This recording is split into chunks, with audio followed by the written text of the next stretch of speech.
I'm Insomniac, and this is the Timex Expedition T45181.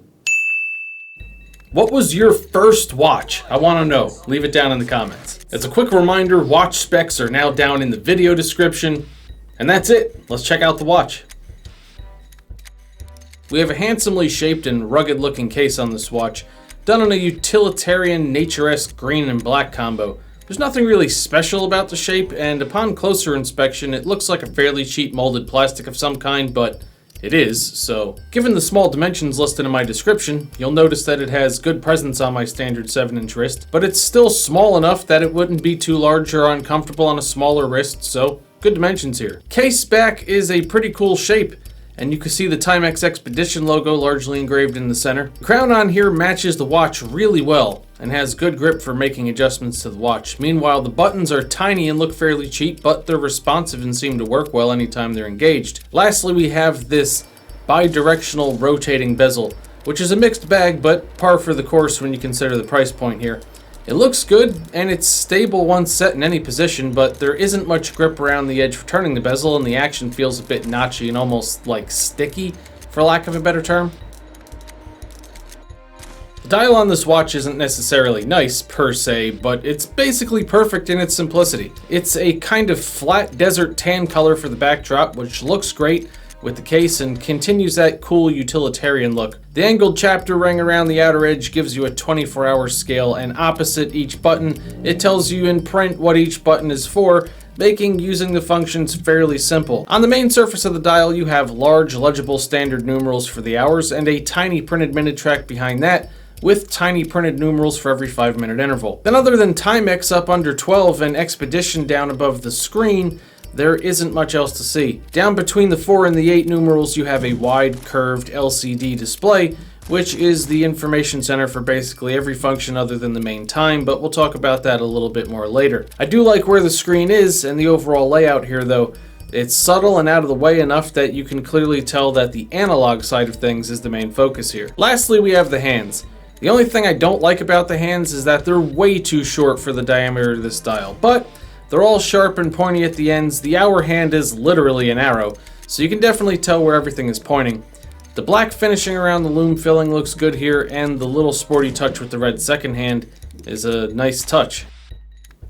Now, usually you don't wind up staring at my face when we're talking usable complications, and this watch has a lot of usable complications, but they're all tucked away in that tiny little LCD screen, so there really isn't much to see here visually. The watch has day and date, 3 time zones, a 24-hour chronograph with lap and split times, a 24-hour countdown timer, and a daily alarm. And all of the functions work, but you have to navigate through the LCD screen with all of the buttons around the case to use any of the functions. Now, even though there are a lot of useful complications here, this section's only going to get a middle-of-the-road score for 2 reasons. Number 1, if you're going to use any of the complications, you definitely want to have really good, young, fresh eyes. Because as you saw, all of the text and numerals on that little LCD screen are really little. But what I was actually more disappointed by was the fact that I bought this brand new. It came in the box with that fold-out, map-sized instruction paper thing. And believe it or not, there is not one instruction on that entire giant map-sized fold-out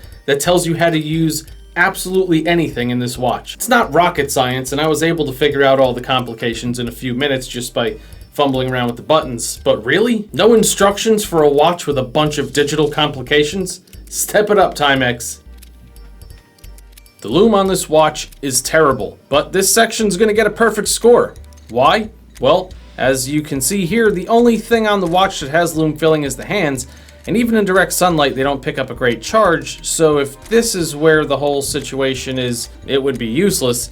But this is a Timex, so it has this button, Indiglow. You don't need good Lume, or any Lume for that matter if you have Indiglow. You just push the button, and you can read everything on the watch, no matter how dark it is. Nice and easy. Time at a glance on this watch is very good. Not perfect, but very good. Contrast between the hands, numerals, and markers against the light tan dial are all excellent. and the hands clearly indicate what they're pointing to, but the handset is surprisingly short given the diameter of this dial, and the minute track is so small that it's almost microscopic. The reason I'm still going to give time at a glance a perfect score though is because of a cheat basically. If you have the LCD display set to a digital version of the current time as I do here, you can read the time to the exact minute in plain as day number format. So yes, you can tell the time on this watch easily at a quick glance. I've had this watch here for about a month and the accuracy has been perfect to the minute since I've had it, which is no surprise for a Quartz Timex. The strap is, well, interesting. Let's start with the one part of the strap that's nice quality here, the buckle. It doesn't really match anything, but it's nice, well made, and it has the Timex logo engraved into it. The rest of the strap is visually excellent. I like the 2-layer nylon thing with this brown layer sewn over the black layer, and I like these extensions at the lugs, and the free loop works pretty well. The issue is the quality, although for the price, I'm not going to be too hard on it. The strap is pretty uncomfortable and has a rough, coarse feel to it, and I'm not sure what it is that stabs into your wrist occasionally, but something there is pretty unpleasant. And the free loop is a cheap piece of rubber that probably isn't going to last very long. So again, it looks great with this watch, and I didn't expect a mind-blowing strap for how cheap this watch is, but it's not great.